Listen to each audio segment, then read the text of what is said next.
இன்னைக்கு இரு ஒரு நிமிஷம் ஐ ஜஸ்ட் நிக்கல் சார் நான் சொல்லுவோம் என்னென்று சொல்லுவான் அவன் யாரா சொல்கிறதுக்கு டீ கடையில் காஃபி கடையில் காலையில் உரங்கள் தான் அப்படி செய்ய மாட்டேன்.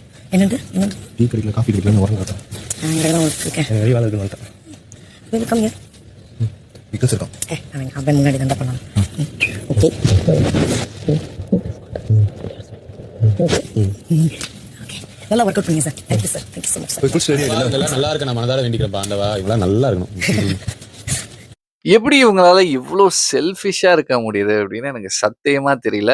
பிக் பாஸே கூப்பிட்டு பார்வதி இது ஹிந்தி பிக் பாஸ் கிடையாது, தமிழ் பிக் பாஸ், பார்த்து நடந்துக்கோங்க அப்படின்னு சொல்லியும் நான் இன்டீசெண்டா தான் இருப்பேன், நான் வந்து செல்ஃபிஷா தான் இருப்பேன், நான் பிக் பாஸ் ரூலை பிரேக் பண்ணுவேன், பல பேர் இந்த ஷோவை பார்த்தாலும் பரவாயில்ல, இது ஒரு பப்ளிக் மீடியமா இருந்தாலும் பரவாயில்ல, சின்ன பசங்கள்லேருந்து பெரியவங்க வரைக்கும் இந்த ஷோவை பார்த்தாலும் பரவாயில்ல, நான் இப்படி தான் இருப்பேன், நான் அவுட் ஆஃப் கண்ட்ரோல்ரா, நான் புஷ்பாடா புஷ்பராஜ்டா அப்படின்ற மாதிரி எப்படி இவங்களால இருக்க முடியுது அப்படின்னு எனக்கு தெரியல. இவங்களால தான் பிக் பாஸ் வீட்டில் இருக்கக்கூடிய எல்லாருமே சஃபர் ஆனாங்க.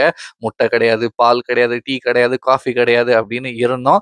யார் இருக்கேடு கட்டு போனா எனக்கு என்ன, நான் அப்படிதான் இருப்பேன் அப்படின்ட்டு எப்படி இவங்களால இருக்க முடியுது. இதையும் தாண்டி ஒரு முக்கியமான விஷயம் என்னன்னா, ஒரு சில போஸ்ட்லாம் இவங்களுக்கு சம்பந்தப்பட்ட ஒரு சில போஸ்ட்லாம் வரும்போது பார்வதி தான் மாசு, பார்வதி தான் கெத்து, இந்த ஷோ ஓடுறதுக்கான காரணமே பார்வதி தான் அப்படின்ட்டு மக்கள் எப்படி சப்போர்ட் பண்றாங்க, இவங்களுக்கெல்லாம் எப்படி ஓட் பண்றாங்க அப்படின்னும் எனக்கு தெரியல. ஏன்னா நிறைய டிசர்விங்கான கண்டஸ்டன்ஸ்லாம் வெளியில இருக்கும்போது இந்த மாதிரி undeserve peoples, unethical peoples Bigg Boss வீட்டுக்குள்ள இன்னுமே இருந்துட்டு தான் இருக்காங்க. என்னை கேட்ட பிக் பாஸ் ஹிஸ்டரியிலே வர்ஸ்டஸ்ட் கண்டஸ்டன்ட் அப்படின்னா இவங்களை தாராளமாக நான் சொல்லுவேன். இந்த ஒரு சம்பவத்தை பத்தி நீங்க என்ன நினைக்கிறீங்களோ மறக்காம என் கூட ஷேர் பண்ணிக்கோங்க. பாய்.